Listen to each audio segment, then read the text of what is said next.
जय श्री कृष्ण दोस्तों, क्या हाल चाल है आपके। आशा है आप सभी कुशल मंगल होंगे। ईश्वर से ये प्रार्थना है कि आप हमेशा खुश रहे और सुखी रहे। दोस्तों आज ये वीडियो मैं उन लोगों के लिए डाल रहा हूँ जो पितृदोष से पीड़ित है। अभी कुछ दिनों के हालांकि पितृ पक्ष जो अभी चल रहा है, इसलिए मैं उस समय मैंने वीडियो नहीं डाला, लेकिन अभी पिछले 2-3 दिन में पितृपक्ष शुरू होने के बाद में मेरे पास कई लोग ऐसे आए हैं जिनके पास उनके जो माता पिता है या पूर्वज है, उनकी मृत्यु तिथि उनको मालूम नहीं है। एक्चुअली क्या होता है कि जो पितृ शांति जो की जाती है वो हिंदी तिथियों के अनुसार की जाती है।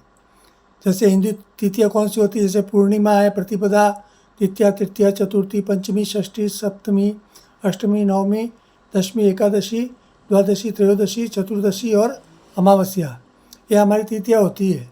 अब जिस किसी हमारे परिवार में किसी पूर्वज की या किसी और व्यक्ति की किसी कारण से यदि अकाल मृत्यु हो गई है तो उनको माना जाता है कि भाई उनकी अतृप्त आत्माएँ पितृलोक में चली जाती है, वो पितृलोक में वास करती है।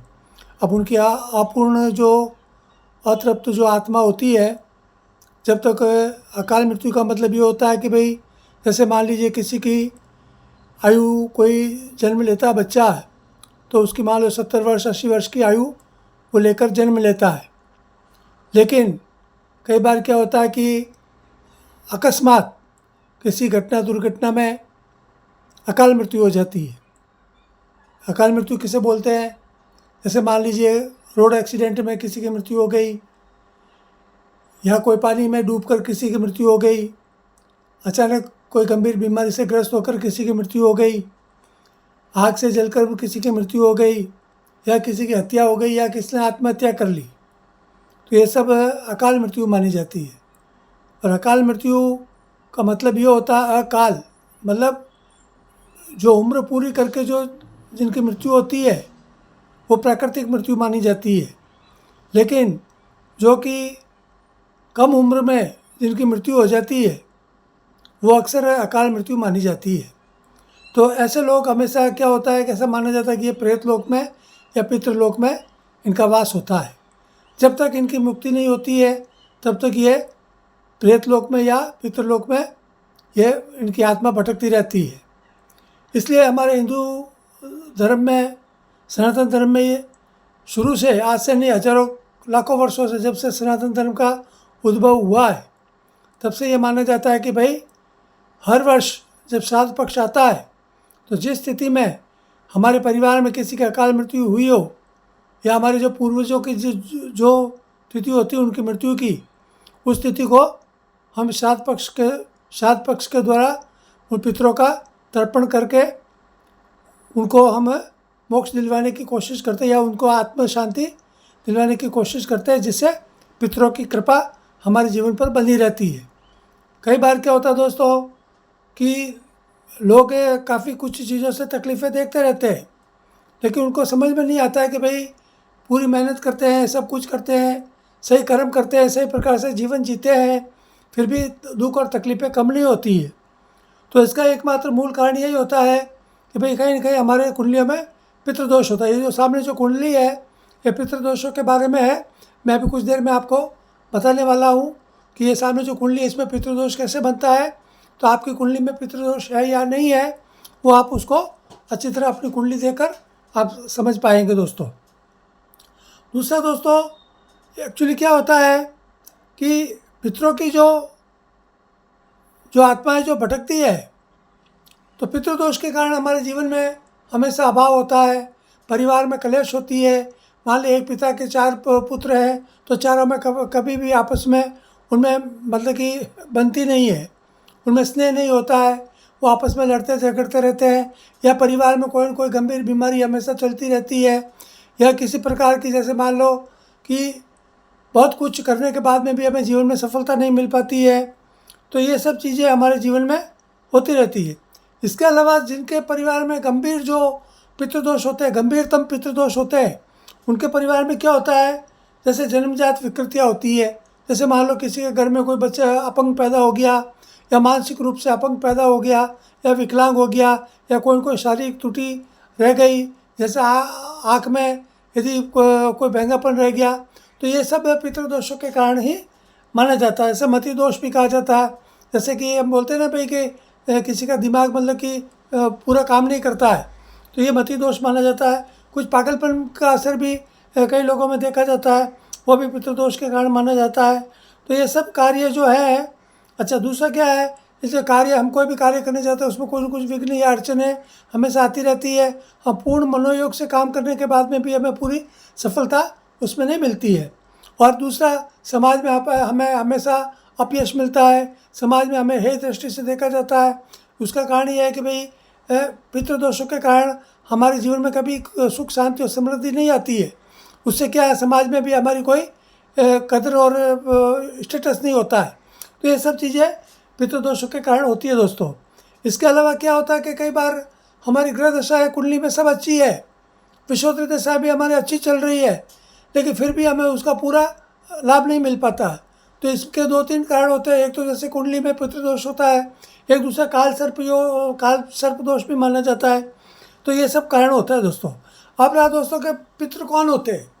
अब पितृ कौन होते हैं, इसका एक ही सिद्धांत है कि जो हमारे पूर्वज है, जैसे हमारे परदादा है, दादा है, या दादी है, परदादी है, फिर हमारे माता पिता है, या हमारे भाई बहन है, या पुत्र पुत्री है, ये सभी पितृ हो सकते हैं। यदि इनकी अकाल मृत्यु हुई है या किसी कारण से इनकी मृत्यु के समय इनकी आत्मा अतृप्त होकर ये इनका मतलब मृत्यु हो चुकी है, तो उनकी अतृप्त जो आत्मा के कारण वो हमें बार बार या तो स्वप्न में दिखाई देते हैं, या किसी कारण से मतलब हमें वो तकलीफ देते रहते हैं।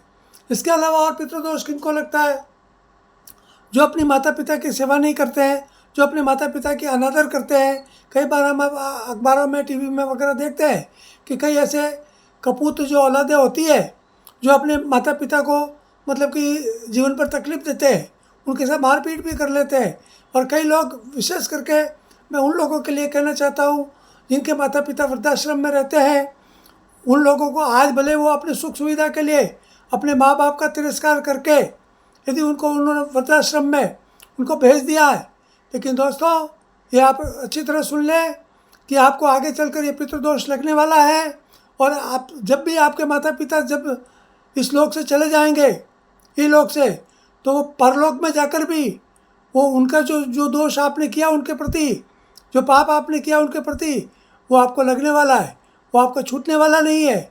वो वापस आपकी संतान के रूप में जो भी आपके बच्चे होंगे, वो उसी तरह से वापस आपके साथ व्यवहार करेंगे, ये निश्चित है दोस्तों। कर्म कभी किसी को छोड़ता नहीं है। कर्म की जो ये बैलेंस है, जिस तरह बैंक में बैलेंस रखते हैं उस समय पर हमारे काम आती है, उसी तरह कर्मों की भी एक बैलेंस होती है। वो हमेशा हमारे सामने कभी न कभी वो वापस आती है, और हमको उसको सुख और दुख के रूप में हमें भोगना ही पड़ता है। ये सब चीज़ें पितृदोष के कारण माने जाते हैं। इसलिए हमेशा माता पिता का कभी अनादर न करें। माँ बाप चाहे कितने भी गरीब हो, कुछ भी हो, ये माँ बाप कभी अपने संतानों के दुश्मन नहीं होते हैं। इसलिए माता पिता के कभी भी अनादर न करें। माता पिता के यथासंभव, चाहे आप गरीब हो चाहे अमीर हो, जितना भी आप कर सके उनकी सेवा आपको करनी चाहिए दोस्तों। ये विशेष करके इस चीज़ का ध्यान रखें दोस्तों। अब कुछ बातें मैं और आपको बता देता हूँ, फिर उसके बाद में मैं आपके सामने जो कुंडली है उसके बारे में मैं विवेचन करता हूँ दोस्तों। अब दोस्तों की ये बात है कि भाई पितृ शांति कैसे करें।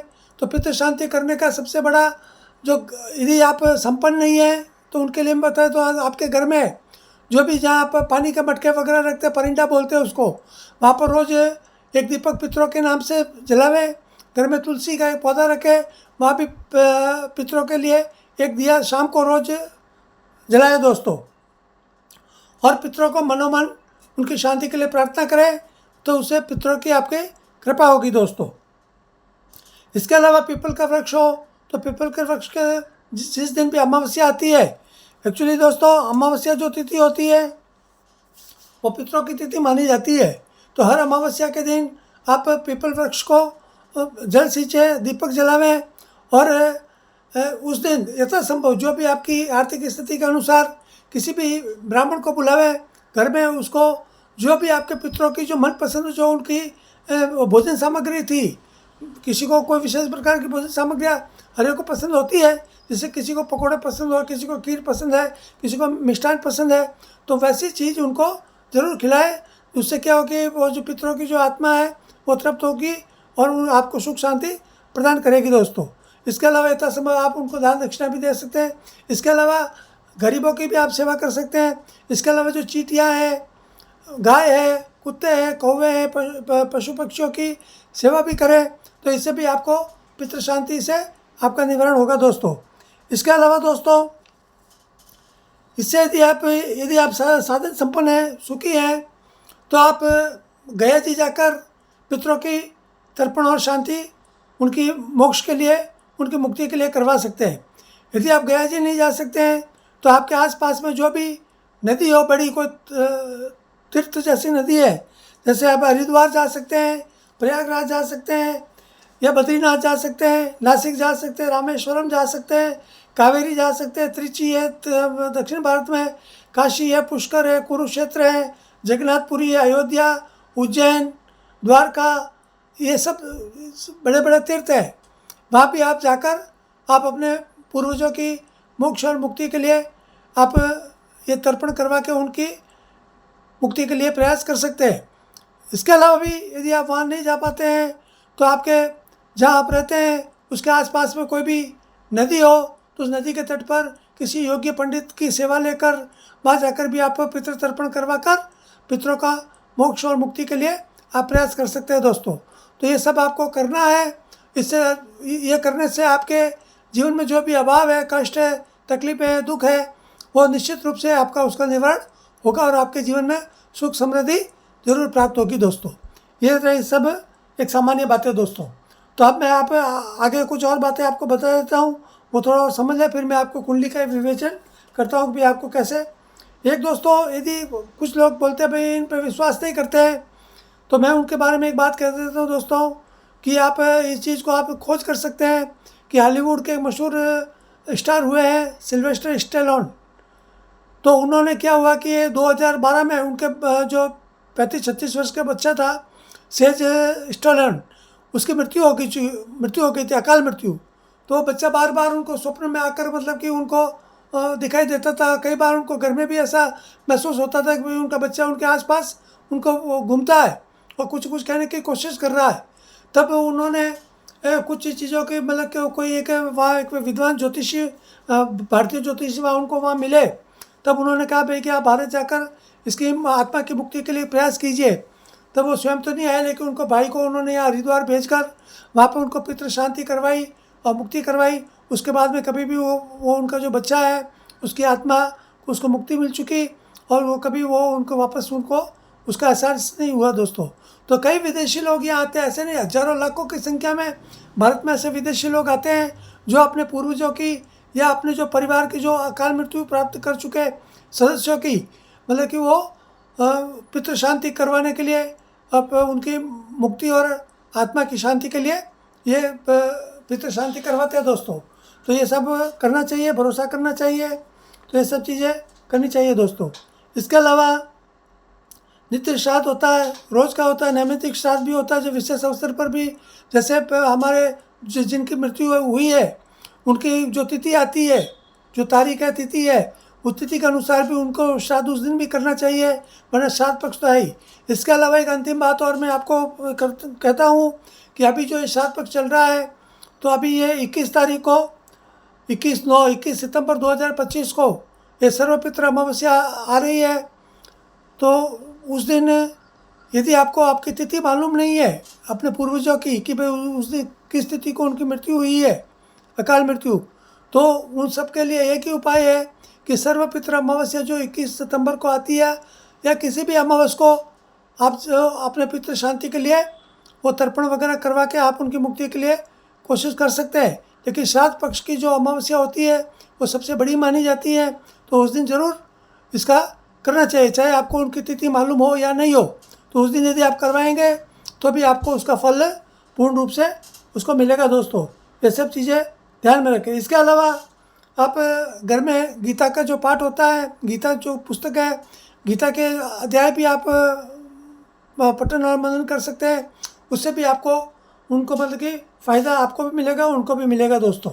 इसके अलावा अमावस्या के हर अमावस्या के दिन आप किसी ब्राह्मण को घर में बुलाकर उनको भोजन करवा सकते हैं और यथाशक्ति आपकी जो भी स्थिति के अनुसार उनको दान दक्षिणा वस्त्र देकर उनको संतुष्ट करेंगे तो आपके पितरों को जरूर शांति मिलेगी दोस्तों। इसके अलावा आप गरीबों की भी सेवा कर सकते हैं। जैसे मैंने पहले बताया, गाय है, चींटी है, कौवे हैं, कुत्ते हैं, और भी किसी भी जीव जंतुओं की आप उनको सेवा या भोजन करके आप संतुष्ट कर सकते हैं, दान पुण्य भी कर सकते हैं। इससे भी आपको निश्चित रूप से फ़ायदा मिलेगा दोस्तों। ये तो रही सामान्य बात है। अब मैं आपको इस कुंडली के बारे में मैं आपको बता देता हूँ फटाफट। जैसा अभी ये सामने देखो दोस्तों, ये कुंडली बनी हुई है, इसमें ये 12 हाउस है, जैसे नंबर लगे हुए 1 2 3 4 5 6 7 8 9 10 11 और 12, ये 12 राशियाँ। जैसे ये 1 नंबर है, ये एरीज है, 2 नंबर है टॉरस है, 3 है जेमिनी, 4 कैंसर, 5 लियो, ये 6 है और फिर 7 8 9 10 11 12, ये सब राशियाँ है। तो जैसे लिब्रा है, ये स्कॉर्पियो है, तो ये इस प्रकार की, ये सेजिटेरियस है, ये कैप्रिकॉर्न है। तो इस तरह से जो भी राशियाँ है, आपकी कौन सी राशि पहले तो वो आप देख लें। तो इस तरह से जैसे ये अभी ये 1 नंबर लिखा है, या ये क्या लिखा है, लग्नेश। तो लग्नेश का मतलब रहता है ये जो फर्स्ट हाउस जो होता है उसको लग्न बोलते हैं। तो यहाँ का जो भी राशि है, अब जरूरी नहीं कि आपके राशि में आपके भी यहाँ पे 1 नंबर ही हो। अब यहाँ से 1 to 12 कोई भी राशि आपकी यहाँ हो सकती है। अब सब राशि का जैसे यहाँ लिखा है, जैसे 1 नंबर है तो 1 नंबर का जो राशि है वो मेष राशि है, इंग्लिश में उसको बोलते हैं एरिस, और उसका जो मालिक है, लॉर्ड है, वो मंगल है। इंग्लिश में उसको बोलेंगे मार्स। तो इसका ये मार्च हो गया। 2 नंबर की जो राशि है टॉरस का, उसकी हिंदी में उसको वृषभ राशि बोलते हैं। उसका जो मालिक है, लॉर्ड है, वो शुक्र है, वीनस है। इसी प्रकार आगे जो 3 नंबर की राशि है वो मिथुन राशि है, जेमिनी है, उसका बुध है, मर्क्यूरी है। इसी प्रकार 4 नंबर की राशि जो कैंसर है, इसका चंद्र है, मून है इसका लॉर्ड। फिर 5th नंबर जो लियो है उसकी है सिंह राशि है, तो इसका मतलब कि सन है और सूर्य, ये इसका लॉर्ड है। फिर ये वर्गो राशि है 6 नंबर का जो कन्या है, तो कन्या राशि की जो स्वामी है वो बुध है, मर्क्यूरी है। इस प्रकार जैसे ये 7 नंबर है तो इसका वीनस है, 8 नंबर है इसका मार्स है, 9 नंबर है ये जो 9 नंबर की जो राशि है इसका मतलब जुपिटर है। फिर ये 10 नंबर की जो राशि है इसका सटर्न है, 11 का भी सटर्न है और 12 नंबर का भी ये गुरु जुपिटर है। तो ये इन राशियों का लॉर्ड है। अब देखने का मतलब ये जो कोई भी राशि जो भी नंबर की यहाँ पे है उसका जो भी आपका लॉर्ड है वो लॉर्ड कहाँ पर है। जैसे वो लॉर्ड है यदि इन 3 स्थानों में, जैसे लिखा लग्नेश, ये 6 नंबर, 8 हाउस या 12 हाउस, यदि इनमें है तो आपका मतलब कि वो एक तो पितृदोष माना जाएगा दोस्तों।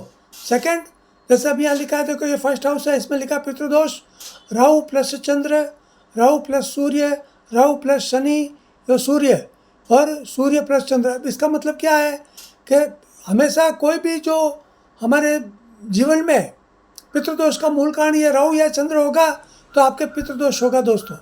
वैसे राहु और चंद्र कब होता है? साथ में जिस दिन ग्रहण होता है। जैसे अभी पिछले दिनों 2 दिन पहले हमारे हिंदुस्तान में सबने रात को मतलब कि चंद्र ग्रहण देखा है, तो वो राहु और चंद्र के कारण होता है, तो वो ग्रहण योग था। इसके अलावा राहु और सूर्य ग्रहण जिस दिन होता है वो राहु और सूर्य के कारण होता है, वो भी ग्रहण योग माना जाता है।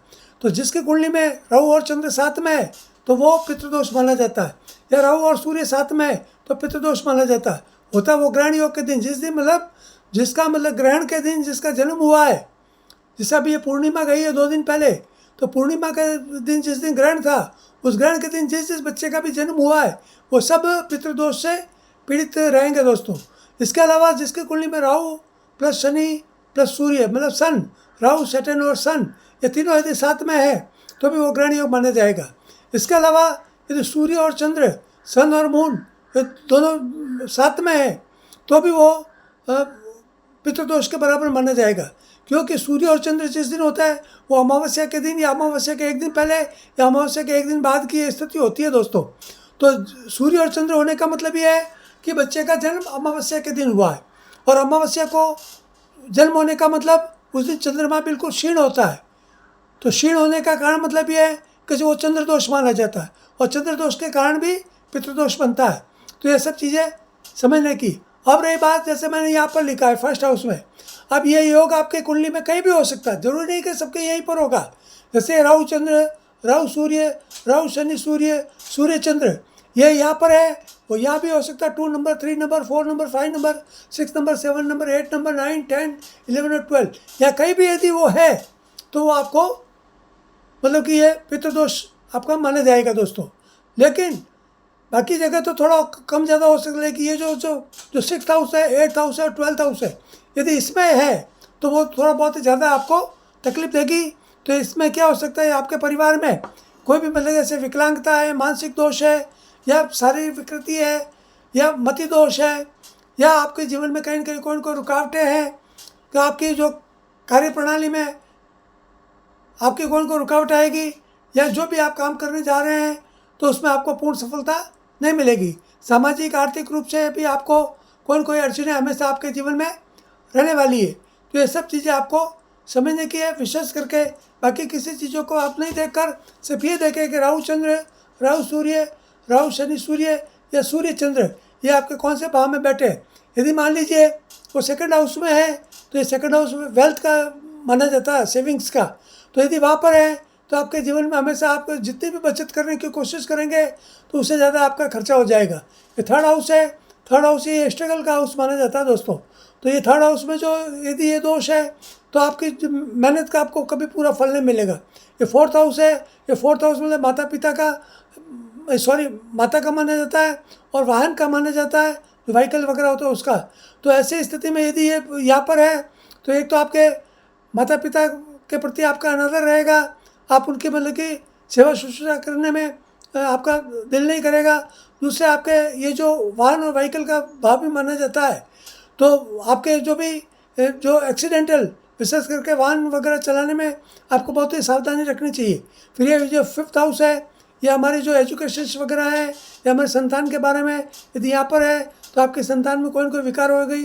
और यदि आप किसी भी मतलब एजुकेशनल आप कोई भी डिग्री लेने की कोशिश करेंगे, आप कितनी भी मेहनत कर लेंगे, आपको उसका पूरा फल नहीं मिलेगा।